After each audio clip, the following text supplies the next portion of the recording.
Why NRI never return to India? Most of the NRIs keep talking about going back to India and settle for good. Even one of my friends has been saying that for the last 15 years, but he never returned to India. So what is the reason why NRIs don't want to go to India? Let's look into it. Welcome to Raghulan. Thank you for all the love and support. If you like my videos, subscribe to the channel. If you like touring, traveling, trekking, adventure sport, you might want to check armorder.com. There are over 70 products and there are pretty cool and tactical products. You might love it.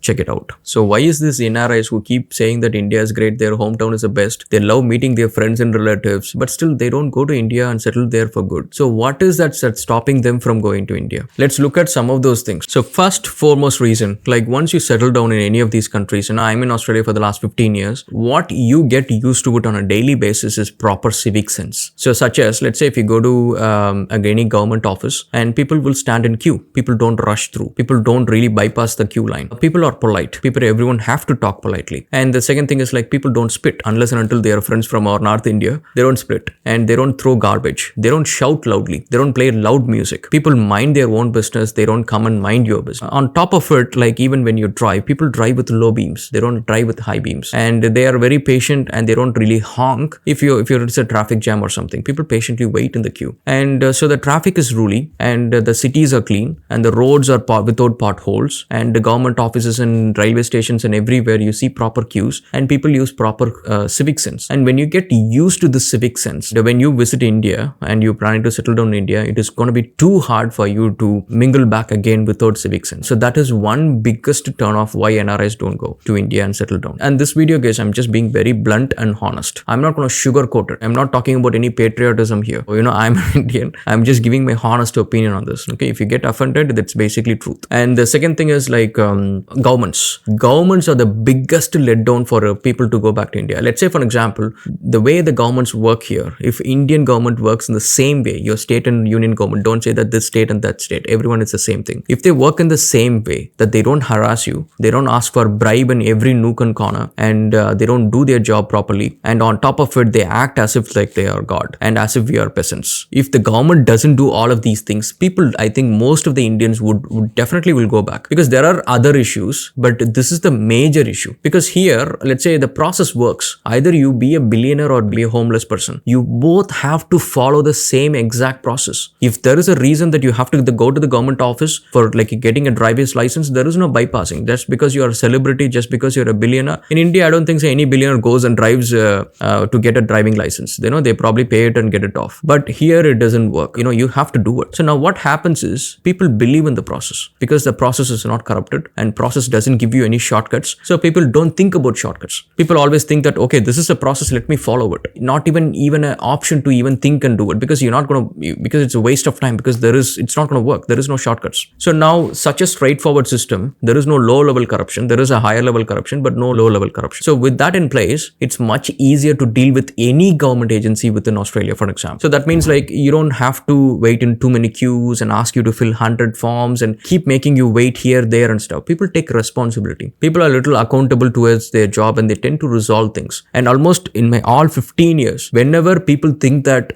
I'm not being served by the previous person properly, the next person take an extra care for it. And that is a government servant who is doing it, which I never seen it in India. Government servants are basically like gods. They don't even look at us. They'll be like, okay, what do you want? Give me money. Still, I will not respect you. So that is how it's going to be. But here, people really respect you. People really even call you sir and that sort of stuff. So the process works. So that's one thing. And then the other thing why people want to go is like, India is happening. The first 3 days when I was in Australia, I was in a place called Wollongong. That's where I studied my university. And I really thought there was like a Bandh or something. There was like the government actually announced some sort of like no one should go into the streets or something like that, because there was literally no people on the streets. Even if there is like 4 or 5 people around there, if cop sees it, they think that something is suspicious going around there. That sort of thing is like, you hardly see people, you hardly see things happening. Whereas in India, you will be in some nook and corner, you'll sit in your balcony and you can still see whole bunch of entertainment in your street, that it's literally the whole day, you can watch and you can have fun.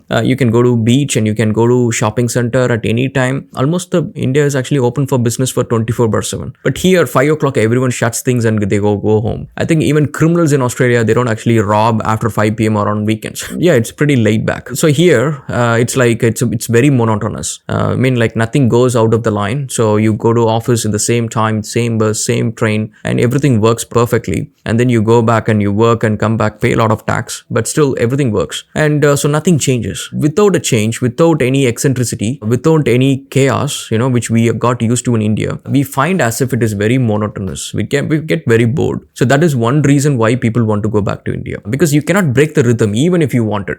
The best that you could do is like you can take a day off, and what are you going to do? You can go to a mall, you can go to a beach, probably you can go and watch some TV. It all feels still lonely, because even though there is going to be people, it's going to be people that are not going to look at you, and you're not going to look at them, you're not going to interact with them, and technically you feel lonely wherever you go. So that is one of the reasons that people don't want to have this monotonous life. Okay, let me go back to India and let me have more fun with my friends and relatives. Let me go to a restaurant at 9 p.m. and have some food and whatnot. So that is one really the reason that people want to go there. They can watch cricket matches and whatnot. So that is sort of fun. But the other thing is like why people want to go there is like medical. So these countries, the doctors doesn't get paid for prescribing some lab reports and scan reports and things like that. They don't get any commissions out of it. So that means people only do it only if that is needed. All my 15 years, almost 99% of the time, the doctor prescribed only paracetamol. I hardly got any antibiotics here. Even for giving an antibiotics, it's like the doctors feel as if like, they're giving half of their property or something. Pretty much,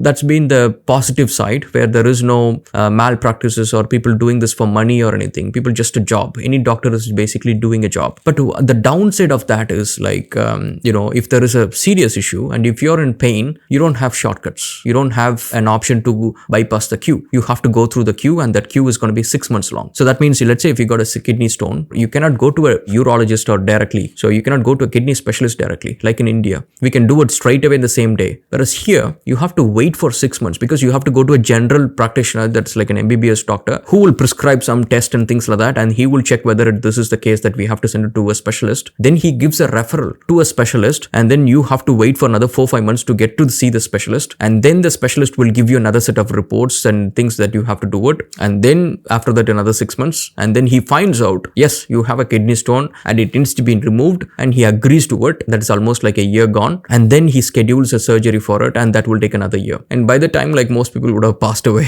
and or the pain would have killed them. So that is one big downside of having a system where everyone follows the same process. Whereas in India, you can go to any hospital if you know that there is a kidney stone, and if you're in pain, most cases you can get the operation done within the week. You can see the specialist and you can get all the reports done, and you can get the process done. Pretty much the surgery can be done in the same day, which will never happen here. There are private institutions, but they're not as big as the government ones. So that means like you have to go through a system where everyone is in a queue, and that is one reason why people want to go, because when they get aged, they wanted to have better medical facility. But on the downside, people do it for money. So that means even if you don't have something serious, they will say it is serious in India, and they might actually even operate you. They might even make you as a permanent customer to their hospital. So that sort of stuff is there, which is not here. But still, it's better to actually get the pain sorted now rather than waiting for like around 1 year or 1.5 years with the pain. So, that's a choice that people want to do it. Then, people really want it to be in India. And the next thing is education. I studied in a couple of jails.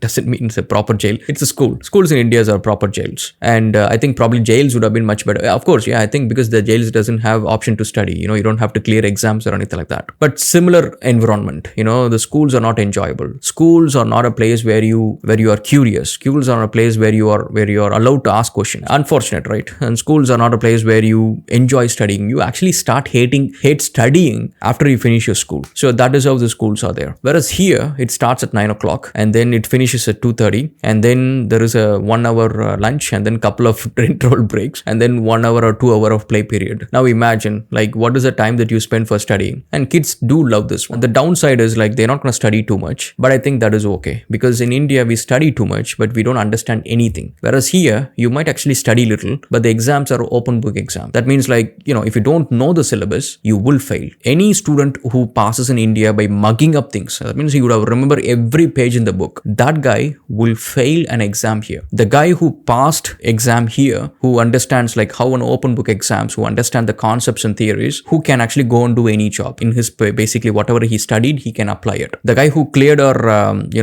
number 1 rank in a state board syllabus or a metric syllabus or something like that, they wouldn't be able to apply any of those knowledge. It's literally useless. So education wise, it's free here. It's lightweight, but it's free. There are private institutions who would just be a bit more competitive and things like that. But most of the government schools are really good. So they are actually better than our private schools. schools in India. So that's one reason even people want to return to India. They don't want the kids to go to an Indian school. So they want them to keep it in the school, so where the kids can actually get a better education and it's free. And then the roads are without potholes because you pay a lot of taxes. You like around 45% or something, almost 50% of what you earn you give to the government. But you don't feel guilty about it. Even though the taxes are higher, you don't feel guilty about it. Almost everyone I met, hardly seen anyone who complained about the taxes being higher in Australia. It's one of the highest in the countries. Like for 50% of what you earn you're giving as taxes.